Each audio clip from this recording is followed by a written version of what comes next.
He assassinated a pre-awakened Gojo, demolished a Team Ghetto, sent a special grade Curse Spirit in Dagon to Curse Spirit Heaven, and they don't know how to act. She ran through the entire Zenin clan, defeated a Curse Spirit Niowa and reached hypersonic levels of speed, and they absolutely don't know how to act. Now both Maki and Toji, members of the Zenin clan that have reaped the monstrous physical benefits of the Heavenly Restriction Seal, have both respectively racked up some pretty impressive feats throughout the series that clearly put them up with the top brass in terms of power. But recently, as Jujutsu Kaisen neared its final battle with Maki expected to take part, and season 2 coming out, shining a light on the infamous sorcerer killer, not gonna lie, the discourse around these two have been insane. I mean, I've heard stuff like both of them top 5, they blitzing anyone not Sukuna and Gojo, including Kenjaku, Yuta, and Yuki, Toji's daddy, and how Maki's mommy.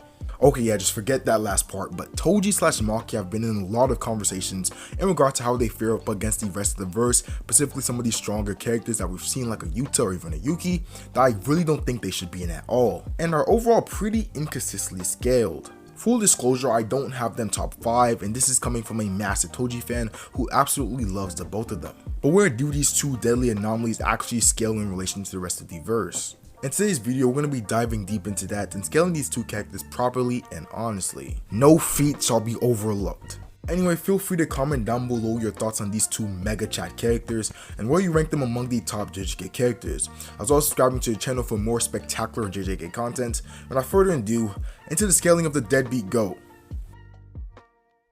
Now before we get into Toji and Maki's respective feats and abilities, I want to draw a clear line between their lethality or how dangerous they are and their actual power. So I said in the intro I don't believe either of them are top 5 when it comes to power, but I wholly believe they could have a pretty good chance of killing those in the top 5, obviously including someone like a dope Gojo. I mean, especially when considering the curse tools that they own, like the inverted Spear of Heaven that can negate any defensive curse technique, and the Soul Splitter Katana that completely negates anything's durability and cuts straight to the soul if it hits them. And with the highest mastery of weapon combat we've seen coming from these two characters, they are easily the most deadliest characters in the verse, excluding absolute gods like Gojo and Sukuna. And this is not an uncommon or unheard of concept. I mean, we see with Batman and Superman, or in a scenario where the character has the power to destroy the world, but is blitzed by an assassin with the weapon of their weakness, which will only be in regards to their lethality, not their actual power. Just because they have the tools or means to kill someone doesn't necessarily determine their power in relation to that character. Because for them to be able to scale above characters like Yuta, Yuki, or even Kenjaku, they would not only need the power and speed to hit them with these hacks weapons, but in some cases have to outmatch these scripted capabilities of these set characters. And because I'm scaling their power and this is not a verse video, I'm not going to rely on the inverted Spear of Heaven or the Soul Splitter Katana too much when talking about their feats. Now because it's been explicitly stated by Gege through the narrator that Maki is an equal fighter to Toji after awakening in the Nioh fight, it's been confirmed, accept it or leave it. Well then we can go ahead and take Maki's feats as Toji feats and vice versa.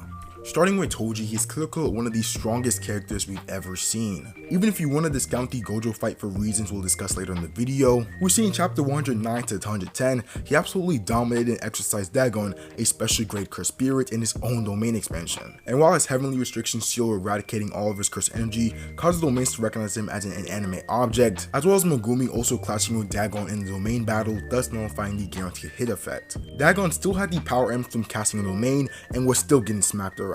He also nearly killed Ino, a grade 2 sorcerer with grade 1 capabilities, with one punch. Demolished the Team Ghetto so bad the bro became a racist antagonist, who I want to clarify because it's a huge misconception in the series, was a grade 1 at the time and not special grade, and was not second only to Gojo or even quote unquote the strongest. Because we now know Yuki was alive and active at the time and was already classified special grade before Team Ghetto, and would have probably done the same to Ghetto and Gojo if she was put in Toji's place. Obviously considering Gojo didn't have the red or purple powers of Limitless or reverse curse technique. There was also a statement from Ranta Zenin, a respectable, high-ranking Zenin member, who believes Toji could have massacred the entire clan, which we saw was 100% possible when unawakened Maki did exactly that. But technically that encompasses all that Toji has done in the series when discounting the Gojo fights, but I think a lot of his hype and lore comes from.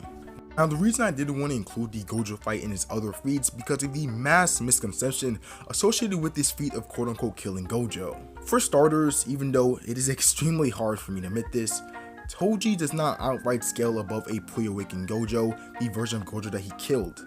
There, I said it. Now technically yes, Toji did commit the act of killing Gojo. This wasn't through sheer power or speed, but a calculated multi-day plan centered around tiring Gojo both mentally and physically to weaken him when he finally hit him with a sneak attack. I mean, Gojo had been using his curse technique limitless for 3 days, something that wasn't at all sustainable before he attained reverse curse technique, as well as not even sleeping for those 3 days, causing severe fatigue. I mean, bro was sweating like he had a fever in his fight with Toji. And even then, Toji had a massive amount of prep time and info on Gojo beforehand due to him watching him in those 3 days, and info he was able to get from being in the Zenin clan, one of the 3 major clans of the series. I mean, Toji explicitly states in chapter 71 that he waited until Gojo was worn out before he attacked, because early in the chapter reveals Gojo was the only person he knew that could detect him when he was standing behind him due to his 6 eyes. Something Gojo obviously couldn't do when he got stabbed due to him being severely fatigued, and also Toji snuck up on him after creating a false sense of security as they just got to Jujutsu High. This wasn't Toji blitzing him. I mean, Toji even kinda missed this in chapter 68 when a representative from the Star Plasma group, the group trying to kill Rico, asked him why didn't Toji just straight up kill them already instead of doing this multi-day calculated plan, and his response, because they have Satoru Gojo. We even see in chapter 72, the chapter of the fight, Toji just tried to blitz and attack him straight up, but a fatigued Gojo not only reacts to this, but attempts to hit him with a limitless blue attack in the process that Toji had to dodge. So sure, Toji's reaction speed is on par and probably even higher than the severely fatigued Gojo, but definitely not in pure attack speed. This is specifically supported by Toji having a degree of precognition due to his enhanced senses, but can't actually move at the same speed as the attacks coming at him. The next time Toji was able to hit Gojo was when he used a bunch of fly curse spirits to block Gojo's view, seeing as that was believed to be the only way Gojo could track him, and used this opportunity to hit him with his hacks of a weapon and his inverted spear of heaven. In the panel where we can see the exact moment Toji hit Gojo, not only did Gojo initially notice Toji was behind him due to the 6 eyes, but was thinking about Rico, the girl he was supposed to be protecting when he got hit. And even speculated Toji was even still fighting with Gojo and not going after Rico. So Toji again caught fatigued Gojo by surprise and did not blitz him. With all this in mind, I don't feel confident saying Toji's skills above a pre-awakened version of Gojo that's fully healthy, seeing as he wanted him worn out before they fought, but Toji was still regarded by Gojo to have immense reaction speed that probably trumps his, and survived after taking a red limitless attack head-on from an awakened Gojo. So while I wouldn't scale Toji above a pre-awakened Gojo, I think it would be safe to put him as equal if not right under with a character who was probably only second to Yuki at the time, but definitely stronger than the Team Geto, which should highlight the gap in power between the supposed strongest duo. Overall, it goes to show again why they find the line between lethality and power when it comes to Toji and Maki. Sure, they're both extremely deadly, but not touching certain realms of power, as we see when Gojo had no problems ending him when awakened. Toji is also immune to domain expansion, the pinnacle of Jutsu sorcery, and their guaranteed hits. As due to heavily restriction eradicating all of his scarce energy, he's recognized as a thing and not much of a person to all domain expansions and has to give consent to even be trapped in one. Possesses a degree of curse spirit resistance to his natural body, and overall he's the peak of physical prowess of the verse, with all of his 5 senses being heightened to the max, which we now know through Maki allows him a degree of precognition, which explains his reaction speed against Gojo.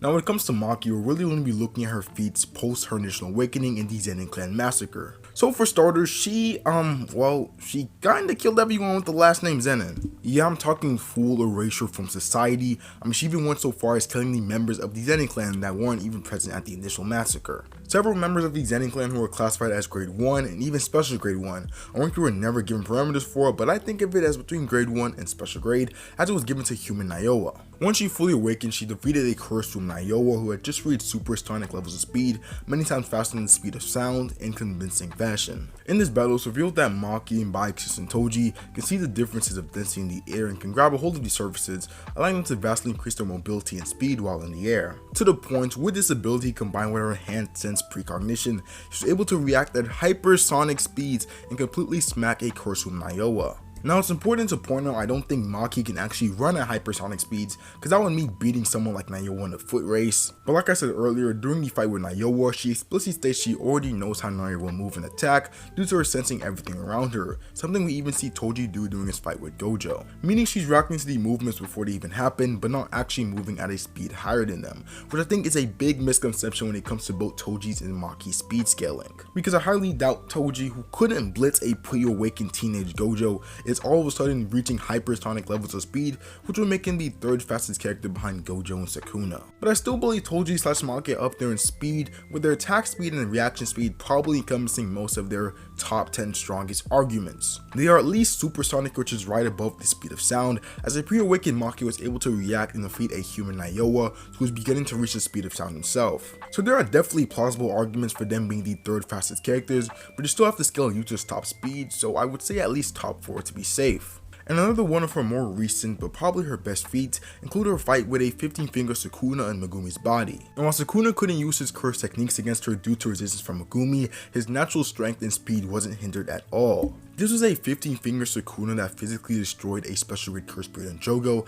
yet couldn't do the same to Maki during their fist fight. He also held Maki's strength in high regard, and I think it's safe to say that Maki was actually managing to contend with a 15-finger Sukuna, but without its curse techniques. Also, when it comes to her abilities, there's a degree of curse or curse energy tolerance due to her heavenly restriction seal transforming her body. But that wraps up delving into both Toji's and Maki's feats and abilities, and like I said, whatever Maki can do, Toji can do, and vice versa. But now to get into where I actually have them scaled. So without a doubt, both Maki and Toji are special grade, but albeit an extremely low tier of that power. And while in technical terms, both Toji and Maki are no longer Jutsu sorcerers due to them not having any curse energy, and thus shouldn't be combined to the rankings of Jutsu society, I do think something like special grade, a loose term reserved for the top tiers of the verse, is perfect for these two characters. I mean, Toji is stronger and faster than his special grade disaster curse spirit Dagon, who is end by his domain expansion and exercised the spirit without breaking a sweat. Something that two exemplary grade 1 sorcerers like Naruto Zenin, the strongest of the Zenin clan, and Kanto Nanami, as well as a nerf Maki, couldn't do even without the danger of Dagon's guaranteed hit. He blitzed a pretty high tier grade 1 sorcerer in Geto, and overall, while I wouldn't say he was the strongest in the fights, was still strong and fast enough to contend with a special grade pre-awakened Gojo. And with Maki, not only could she do everything Toji can, but massacred a great number of grade 1 Zenin sorcerers, including a special grade 1 in Niowa Zenin, and contending with a 15-finger Sukuna that absolutely destroyed a special grade curse spirit in Jogo. So yeah, while I wouldn't put them in a high tier of special grade like a Gojo, or even a mid tier like Yuki or Yuta, I would definitely put them in a low tier with other characters like a Hikari or a Geto. And with that, it's time to reveal how we actually have them ranked in a top 10 structure.